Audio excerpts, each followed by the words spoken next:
বাজারও আপনি যখন হাঁটবেন মাঝে মাঝে মধু পাওয়া যায়, যায়নি না যায় না?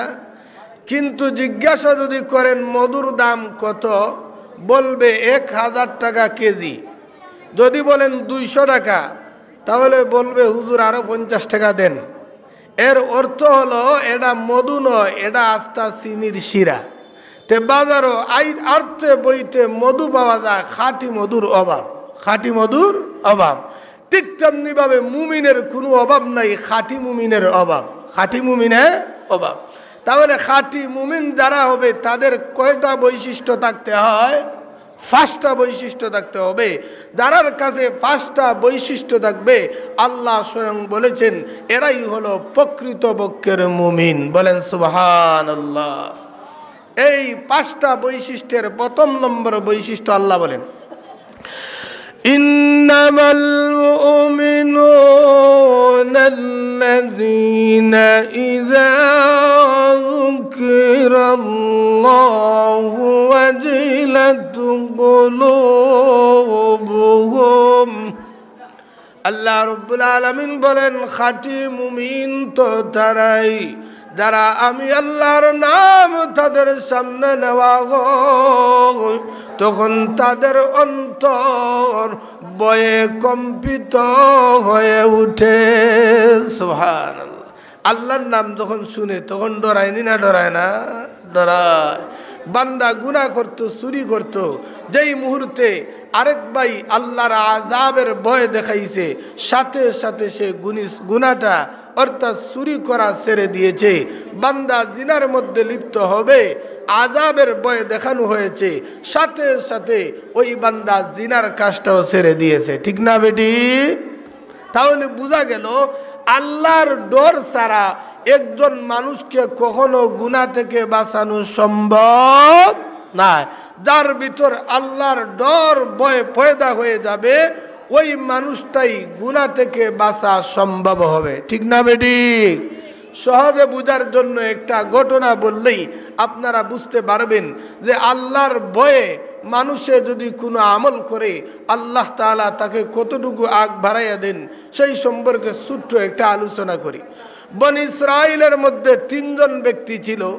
তারা দ্বীনে ইসলাম প্রচার করার জন্য ঘর থেকে বের হলো। হাঁটতে হাঁটতে এক পর্যায়ে একটা গর্তের ভিতর গিয়ে আশ্রয় নিল। রাত্রি হয়ে গেছে, কোথায় যাবে? রাত্রি কাটানোর জন্য একটা ঘরের ভিতর প্রবেশ করে। এই ঘরের ভিতর প্রবেশ করার পর একটা ঘূর্ণিঝড় শুরু হয়ে যায়, যে ঘূর্ণিঝড়ের কারণে বিশাল বড় একটা পাথর এনে ওই গর্তের মুখাটে রেখে দেয়। এমন বড় পাথর যেটা ঠেল্লা আনানো সম্ভব না, এমন বড় পাথর। এই পাথরটা অন্তত যদি সরাতে হয়, অন্তত 50 জন মানুষে মিলেও এই পাথর সরাইতে পারবে না। এমন বড় একটা পাথর তাদের মাথার উপর পড়েছে।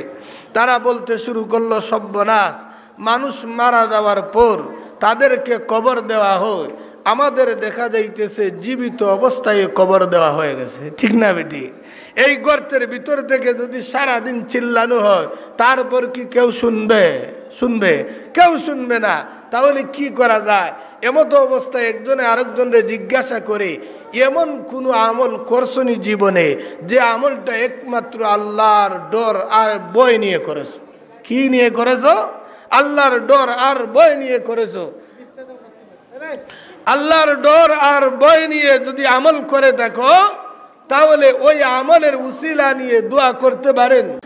আচ্ছা, যদি আল্লাহর ডর এবং ভয় নিয়ে এমন আমল করতে পারো যে আমলের উসিলা নিয়ে আল্লাহর কাছে দোয়া করলে মনে হয় আল্লাহ রব্বুল আলামিন আমাদেরকে এই বিপদ থেকে মুক্তি করে দিতে পারেন। পারেন কি পারেন না? পারেন। একজনে বলতেছে, হ্যাঁ, আমার একটা আমল আছে রবু, যে আমলটা একমাত্র আল্লাহর ডরে করেছিলাম। কার ডর? আল্লাহর ডর। কি আমল? বলে, আমার ঘরের মধ্যে 6 মাসের জন্য একজন চাকর রেখেছিলাম, 6000 টাকা। 6000 টাকা? 6000। আমার রাখাল 1 মাস চাকরি করার পর সে চলে যায়। আমি চিন্তা করলাম, ওই রাখালটা আমাকে না বলেই চলে গেল, তার যদি 6 মাসে 6000 বেতন হয় তাহলে 1 মাসে কত হয়? 1 মাসে 1000। আমি তার 1000 টাকা দিয়ে একটা বকরি খরিদ করলাম। ওই বকরির মধ্যে এমন এমন বরকত দেখা দিল, অন্যান্য বকরির যদি বাচ্চা দেয় 2টা, ওই বকরি বাচ্চা দেয় 4টা। বলেন সুবহানাল্লাহ। এভাবে বরকত হতে হতে এক পর্যায়ে একটা বকরির বিশাল পাল হয়ে গেল, বিশাল বড় একটা পাল হয়। ওই যে রাখালটা 2-3 বছর পর যখন মস্ত বড় বিপদে পড়েছে, ওই রাখাল মালিকের সামনে হাজির হয়ে বলে, মালিক মেহরবানি করে বেয়াদবি মাফ করে দিন, সেই দিন আপনাকে না বলেই চলে গিয়েছি, আর আমি বড় কষ্টের মধ্যে আছি, মেহরবানি করে একটা বকরি আমাকে দান করো, একটা বকরি দান করো। মালিক বলতেছে, ওরে রাখাল, এই মাঠে যা বকরি দেখো সব লইয়া যা। সুবহানাল্লাহ, বিশ্বাসের কথা। রাখাল বলতেছে, চাচা, যেই মুহূর্তে বকরিতে হাত ধরবো আপনি পাজুন নিয়ে গইবেন, ভাগ্য গেছলে মনে নাই, এবার আইসো বকরি নিতে। কি দেখো, তার বিশ্বাস হইতেছে না। সে বলতেছে, চাচা বেয়াদবি তো আগেই মাফ চেয়ে নিয়েছি, মেহরবানি করে একটা বকরি দেন। চাচা বলতেছে, ও রাখাল শোনো, তুমি মনে করতেছ আমি তোমাকে নিয়ে উপহাস করতেছি, তিরস্কার করতেছি। রাখাল রে, না না না, ওই সত্যার শপথ করে বলতেছি রে রাখাল, মাঠের মধ্যে যা বকরি দেখো একটা বকরির মালিক তো আমি না। 1 মাস চাকরি করার পর আমাকে না বলেই পলায়ন করে গিয়েছিলে, আমি তোমার 1টা মাসের বেতন দিয়ে একটা বকরি কিনে নিয়েছিলাম। ওই বকরি বাচ্চা দিতে শুরু করে, এভাবে বাচ্চা দিতে দিতে বিশাল বড় বকরির পাল হয়ে যায়। ও রাখাল শুনো, মাঠের মধ্যে যা বকরি দেখো একটা বকরির মালিক আমি না, সম্পূর্ণ বকরিগুলা তুমি নিয়ে যাও। সুবহান। রাখাল খুশি না বেজা? খুশি। আর ওই মালিকটা ওই পাথরের নিচে পড়েছে, বলতেছে, আল্লাহ ওই আমলটা নিয়ে দোয়া করব। এই যে আমলটা একমাত্র আল্লাহর ডরে করেছিলাম। কার ডরে করেছিলাম? আল্লাহর ডরে করেছিলাম। ওই মালিকটা ডাক দিয়ে বলতেছে, প্রভু এমন বড় পাথরের নিচে পড়েছি, আল্লাহ বাসার মতো তো কোনো কুদরত না, আল্লাহ একমাত্র তোমার পক্ষ থেকে সাহায্য ছাড়া। আল্লাহ জীবনে একটা আমল করেছি যেটা একমাত্র তোমার ডর আর ভয় ছিল। রব্বুল আলামিন আমার রাখালকে একটা মাত্র বকরি দিতে পারতাম, আল্লাহ রাখাল তো খুশি হয়ে যেত। 2টা বকরি দিলে তার সম্পূর্ণ পাওনাগুলা ছেড়ে দিত। আল্লাহ একমাত্র তোমার ডর আমার অন্তরে ছিল। কিয়ামতের দিন যদি জিজ্ঞাসা করেন, ওরে মালিক সেদিন রাখালের বকরিগুলা রাখলে কেন, আল্লাহ তোমার কাছে কি জবাব দিব? সেই ডর আমার অন্তরে ছিল, সেই জন্য সমস্ত বকরিগুলা দিয়েছি। আল্লাহ যদি আমল কবুল মঞ্জুর হয়, দরখাস্ত করে নিলাম আমাদেরকে বিপদ থেকে মুক্তি দিয়ে দাও। সুবহান। দোয়া কবুল হইব নিবা। এমন এক দোয়া, ইচ্ছা করলে তার রাখাল দে 2টা বকরি দেও তো বুঝ দিতে পারতো, পারতো নিতে পারতো না, কিন্তু সব বকরি দিছে। ওই আমলটা নিয়ে আল্লাহর কাছে দোয়া করেছে। যেই মুহূর্তে আল্লাহর বান্দা রব্বুল আলামিনের কাছে হাত তুলে নিয়ে যায়, আল্লাহর আরশ পর্যন্ত কম্পন শুরু হয়ে যায়। আল্লাহ রব্বুল আলামিন ডাক দিয়ে বলে, ওরে জিবরাইল, আমার বান্দা সেই দিন আমার ডর আমার ভয় নিয়ে আমল করেছিল। ও জিবরাইল তাড়াতাড়ি যা, আমার বান্দা মুনাজাত শেষ করার আগে আগে তাদের মাথার উপর থেকে পাথর কিছু সরাই দেয়।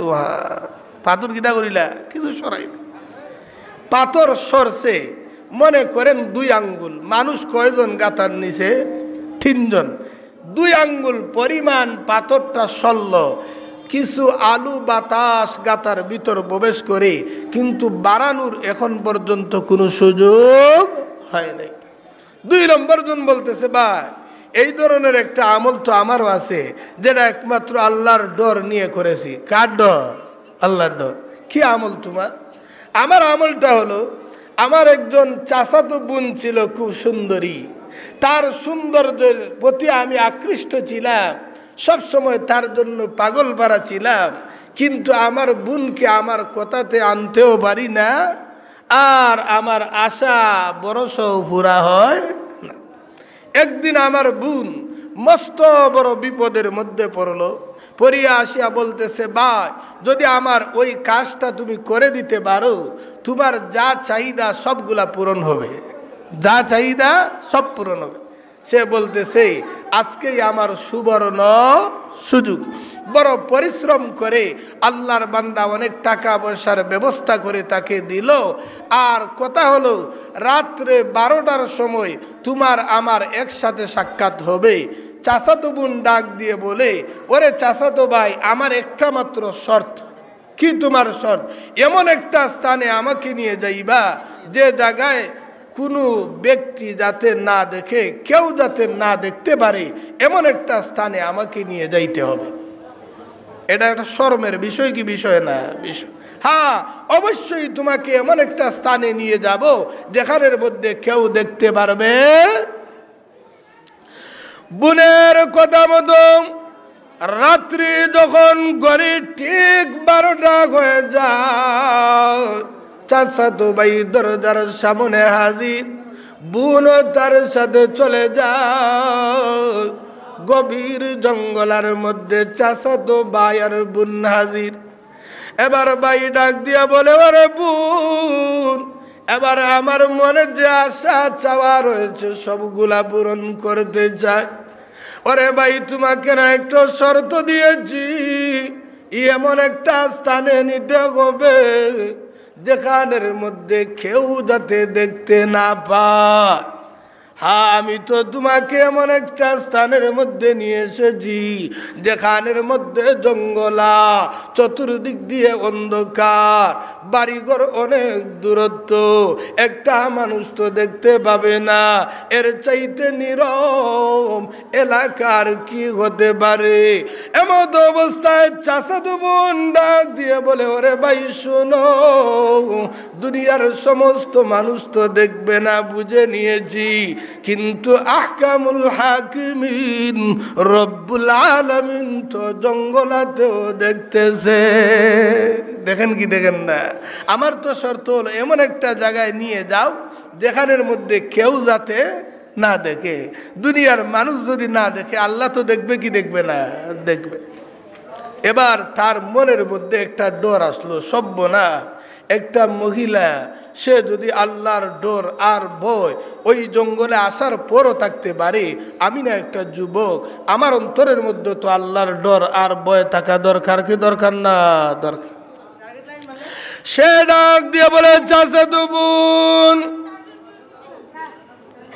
এমন এক জঙ্গলের মধ্যে নিয়ে আসার পর আমার মনের বাসনা পূরণ করতে চেয়েছি এখানেও যদি তুমি আল্লাহর ডর আর ভয় অন্তরের মধ্যে থাকতে পারে ওরে বোন শুনো আমি না একটা যুবক আমারও তো অন্তরের মধ্যে আল্লাহর ভয় থাকা দরকার ওরে বোন শুনো আর তোমার সাথে খারাপ কাজ করব না ও বোন তোমার হাতে ওয়াদা করে নিয়ে নাও পৃথিবীতে যতদিন অবস্থান করব জীবন আর কোনোদিন জিনার কাজে লিপ্ত হব না মেহেরবানি করে আমাকে মাফ করে দাও ওই মানুষটা পাথরের নিচে রয়েছে আল্লাহকে ডাক দিয়েছে প্রভু সেই দিন যদি চাইতাম আল্লাহ আমার মনের বাসনা চাহিদা পূরণ করতে পারতাম।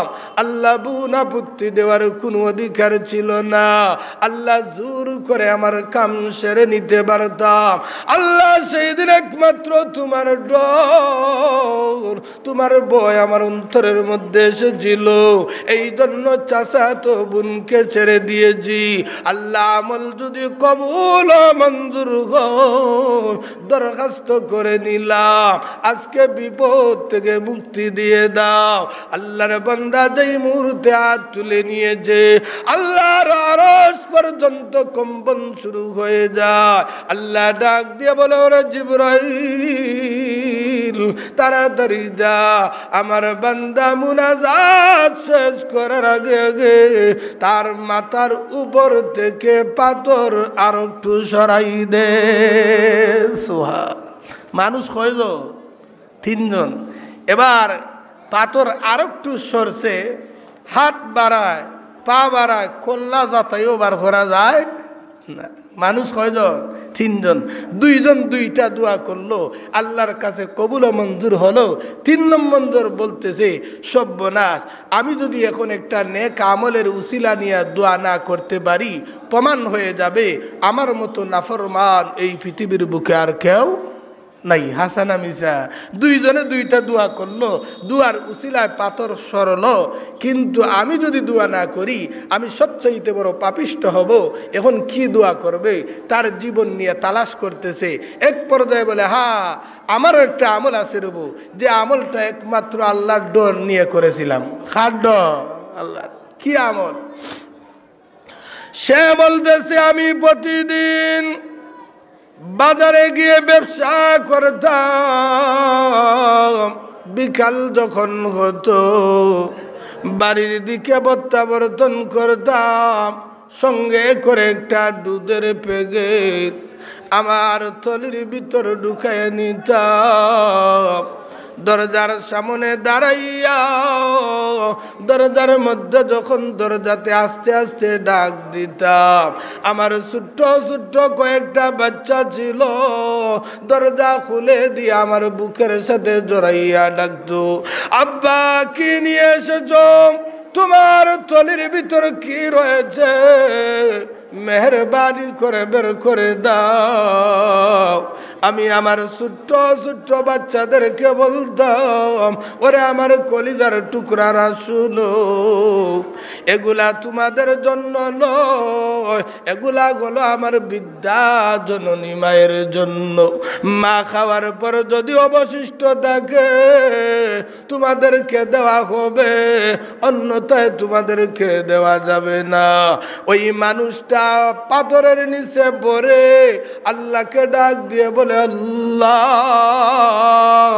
সেই দিন তোমার ডর এবং ভয় নিয়ে আমি আমার মায়ের খেদমত করেছি, আমার কলিজার টুকরা বাচ্চাদেরকে দুধ দেই নাই, সর্বপ্রথম আমার মায়ের মুখে দুধটা তুলে দিয়েছি।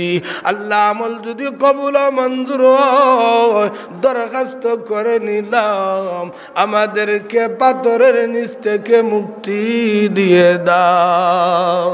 সুবহানাল্লাহ। যেই মুহূর্তে দোয়া করেছে, সঙ্গে সঙ্গে সম্পূর্ণ পাথর সরে গেছে। বলেন সুবহানাল্লাহ। তাহলে দুষ্ট বুজুর্গ কি বুঝলাম? বুঝলাম যে আল্লাহর ডর আর ভয় যাদের অন্তরের মধ্যে থাকবে, এরা অন্তত গুনার কাজে আর লিপ্ত হতে পারে না, পারবে না। ইন্নামাল মুমিনুনা আল্লাযীনা ইযা যুকিরাল্লাহু ওয়াজিলাত কুলুবুহুম। খাঁটি মুমিন তারাই যাদের সামনে আল্লাহর নাম নেওয়া গো, তাদের অন্তর ভয়ে কম্পিত হয়ে উঠে।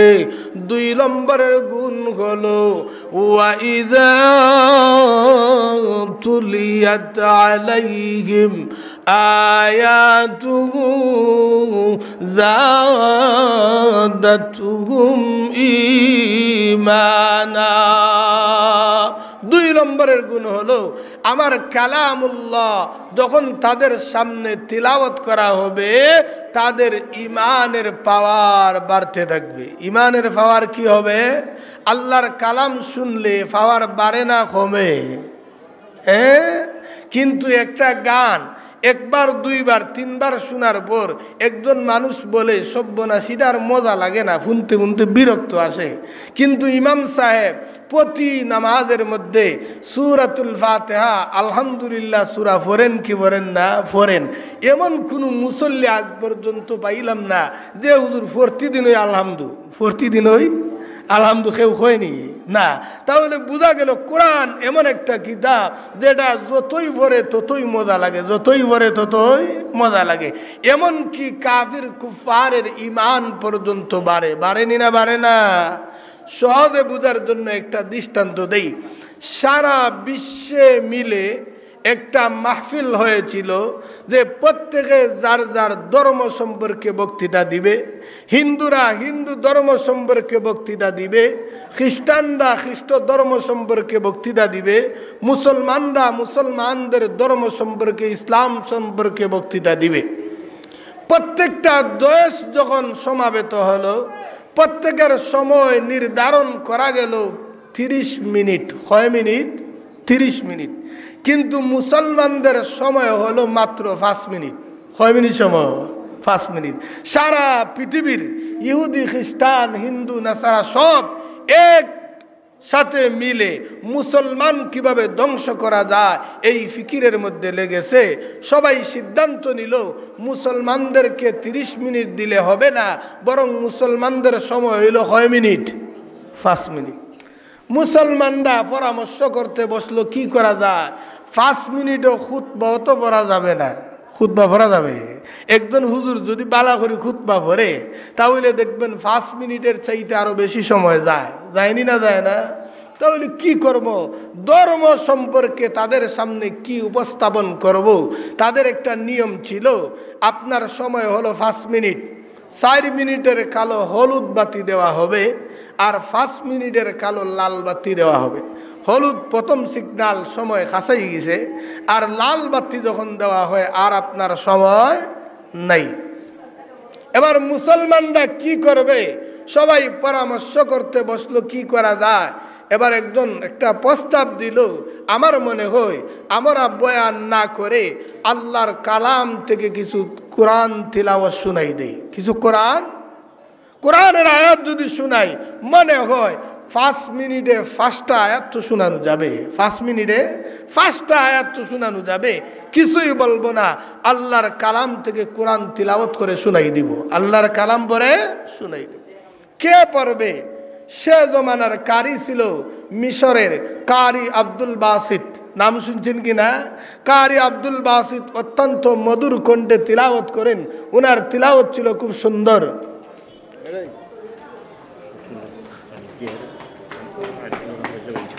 আচ্ছা, কারি আব্দুল বাসিত রহমতুল্লাহ আলাইহি উনি বলতেছেন যে উনাকে সিদ্ধান্ত করা হলো ওই কারি আব্দুল বাসিতই কি করবে, আপনার মানুষের সামনে কোরআনের আয়াত থেকে কিছু তিলাওয়াত করে শুনাইবে। উনি কারি সাহেবরাও দেখবেন তারা তিলাওয়াত করার সময় আউযু বিল্লাহ বলে যখন টান দেয় অন্তত 1 মিনিট সময় যায়। যায়নি না? যায় না? যায়। আবার শ্বাস টান দিতে দিতেও আরো 1 মিনিট যায়। যায়নি না? যায় না? কারি আব্দুল বাসিত যখন গেল তিলাওয়াত শুরু করবে, আউযু বিল্লাহি মিনাশ শাইতানির রাজিম পরে শুরু করেছে, 1 মিনিট সময় শেষ। আর যারা মুসলমানদের পক্ষে ছিল তারা বলতেছে সর্বনাশ, এমন একজন ব্যক্তিরে দেওয়া হলো যিনি আউযু বিল্লাহ পরেই 1 মিনিট সময় নিছে। আউযু বিল্লাহ পরে 1 মিনিট সময় শেষ করে দিল। এবার বেচারা শ্বাস টান দিয়েছে, আরো 1 মিনিট নাই। কয় মিনিট গেল? 2 মিনিট। এবার বিসমিল্লাহির রহমানির রহিম শুরু করেছে, আরো 1 মিনিট নাই। কয় মিনিট গেল? 3 মিনিট। এবার শ্বাস যদি টান দেতে আরো কয় মিনিট যাইব? 1 মিনিট। মুসলমানরা খালি মাথা হাতাইতেছে, সব্বনা এমন এক কারি সাহেবরে দেওয়া হইল যে বেচারা আউযু বিল্লাহ আর বিসমিল্লাহ হইরা 4 মিনিট সময় ফারি দিল। ঠিক না বেটি? এবার কারি বাসে শুরু করেছে, الرحمن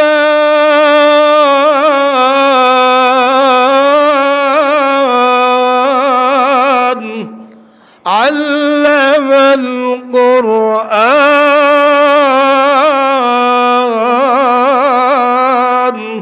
خلق الإنسان কারি মাসে যখন সূরাতুর রহমান শুরু করে দিয়েছে, এভাবে মধুর কণ্ঠে তিলাওয়াত শুরু করে দিয়েছে, 5 মিনিট সময় চলে গেল, 10 মিনিট সময় চলে গেল, 20 মিনিট সময় চলে গেল, লাগাতার কয়েক ঘন্টা সময় চলে গেল। লাল বাতি নীল বাতি জ্বালাবে দূরের কথা, একটা মানুষেরও কোনো খবর না। সুবহান। তাহলে কোরআন শুনলে ইমানের পাওয়ার বাড়ে না কমে? বাড়ে না কমে? বাড়ে।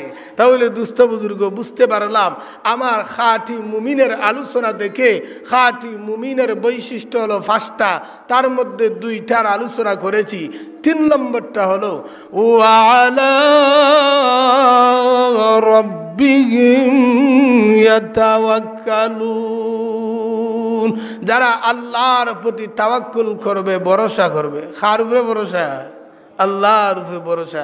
চাচা খাইন কিভাবে? ছেলে একটা লন্ডন একটা আমেরিকা টেকা দেয়ার খাই, হাসানা মিজা কইলাম, কিন্তু বাস্তবতা এটা না। একবার বলে না আল্লাহ তাআলা খুব সুন্দরভাবে আমাকে চালাইতেছেন, আমার সংসার বড় সুন্দর করে চলতেছে, আল্লাহ তাআলা আমাকে দেওয়ার কারণেই চলতেছি। এইভাবে কেউ মন্তব্য না করে, বরং কি মন্তব্য করে? ছেলে আছে বিদেশ টেকা দেয়ার খাই, হইনি না কই না। কিন্তু তাওয়াক্কুল কার উপরে করবে? আল্লাহর উপরে করতে হবে। দুস্থ বুজুর্গ সহজে বোঝার জন্য একটা ছোট্ট আলোচনা করি, তাহলে এটাও বোঝা আমাদের পক্ষে একবারে সহজ হয়ে যাবে। আল্লামা আশরাফ আলী থানভী রহমতুল্লাহি আলাইহি ওনার এক কিতাবের মধ্যে ছোট্ট একটা ঘটনা তুলে দেন তাওয়াক্কুল সম্পর্কে। আল্লাহর এক বান্দি তার ছোট্ট বাচ্চাকে তাওয়াক্কুলের শিক্ষা দিয়েছে।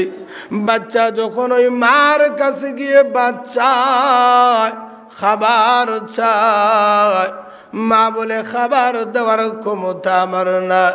ওরে বাবা, তুমি আল্লাহর কাছে খাবার চাও, আল্লাহর কাছে কিভাবে খাবার চাবো? 2 রাকাত নামাজ পড়ো, মুনাজাতে আল্লাহর কাছে বলো, আল্লাহ আমার খাবারের ব্যবস্থা করে দাও, আল্লাহ আমার খাবারের ব্যবস্থা করে দাও। এইভাবে মুনাজাত তুমি শুরু করে দাও। ওই বাচ্চা মায়ের কথা মতো নামাজের মধ্যে দাঁড়ায়, মা পিছন দিকে খাবার রেডি করে বাচ্চার পিছনে রেখে দে। বাচ্চা নামাজ শেষ করে পিছন দিকে যখন তাকায়, লক্ষ্য করে দেখে আল্লাহর পক্ষ থেকে খাবার চলে আসছে। সুবহান। আল্লাহর পক্ষ থেকে আসছে না, মা খাবার দিছে, খাবার খেয়ে দিছে। মা প্রতিদিন দেয় আর বাচ্চারে আল্লাহর কাছে চাওয়ায়। কার কাছে চাওয়ায়? আল্লাহর কাছে চাওয়ায়। একদিন ঘটনাক্রমে মা তো আর বাড়িতে নাই, ছেলের খাবারেরও ব্যবস্থা করার কথাও স্মরণ নেই। মা চলে গেছে উনার বাবার বাড়িতে। বাচ্চা তো আর মায়ের কাছে খাবার চায় না, তার সিস্টেম হলো, তার নিয়ম হলো 2 রাকাত নামাজ পড়বে, আল্লাহর কাছে খাবার তালাশ করবে। কোথায় খাবার চাবে? আল্লাহর। বাচ্চা সিস্টেম মতো নামাজের মধ্যে দাঁড়াইছে আর আল্লাহর কাছে কাঁদতেছে। মারও স্মরণ হয়ে গেছে। মা ডাক দিয়ে বলে, প্রভু আমার বাচ্চাকে তাওয়াক্কুলের শিক্ষা দেওয়ার জন্য আল্লাহ আমি মা হয়ে প্রতিদিন তোমার কাছে খাবার চাওয়াই। আল্লাহ আমি মা প্রতিদিন তার খাবারের ব্যবস্থা করে দেই। আল্লাহ আজকে যদি আমার বাচ্চা নামাজ আদায় করার পর আল্লাহ খাবারকে সামনে না পায়, আল্লাহ ওই বাচ্চা তাওয়াক্কুল হারা হয়ে যাবে, আল্লাহ আপনার প্রতি তার বাপ মূর্তিগুলা নষ্ট হয়ে যাবে। আল্লাহ তুমি কুদরতি ভাবে আমার ছেলের খাবারের ব্যবস্থা করে দাও। এইভাবে মা হাত তুলে দোয়া করতেছে। আল্লাহ ডাক দিয়ে বলো, ও ফেরেশতারা জান্নাতের ভিতর চলে যাও, একটা প্লেট জান্নাতি খাবার ওই বাচ্চার পিছনের মধ্যে রেখে দাও। সুবহান। বাচ্চা নামাজ পড়েছে, সালাম ফিরাইয়া পিছনে তালাশ করে দেখে অন্য দিনের তুলনায় আজকের খাবারটা আরো বেশি মজাদার। সুবহান। দুনিয়ার খাবারও গেরান আসেনি না নাই, আর আল্লাহর খাবার এটার মধ্যে গেরান বেশি না বেশি। 4 নম্বর হলো আল্লাযীনা ইউকিমুনাস সালাহ, যারা নামাজ প্রতিষ্ঠা করে। নামাজ পড়ার দরকার আসেনি না নাই? নামাজ সম্পর্কে আপনাদের সামনে অনেক আলোচনা করেছি দুস্থ বুজুর্গ। সর্বশেষ কথা হলো, নামাজ পড়লে যদি আমি 5 ওয়াক্ত নামাজ জামাতের সাথে আদায় করতে পারি তাহলে কি হবে? আল্লাহ তাআলা আপনি আমার জীবনের সগীরা গুনাহ খাতা মাফ করে দিবেন। ঠিক না বেটি? আচ্ছা, 5 নম্বরের গুণটা কইটা? 5 নম্বরের গুণ হলো ওয়া আলা রাব্বিহিম ইয়াতাওয়াক্কালুন। আল্লাহ আপনি আমারে যে সম্পদ দিয়েছেন ওই সম্পদ থেকে আল্লাহর রাস্তায় খরচ করবেন।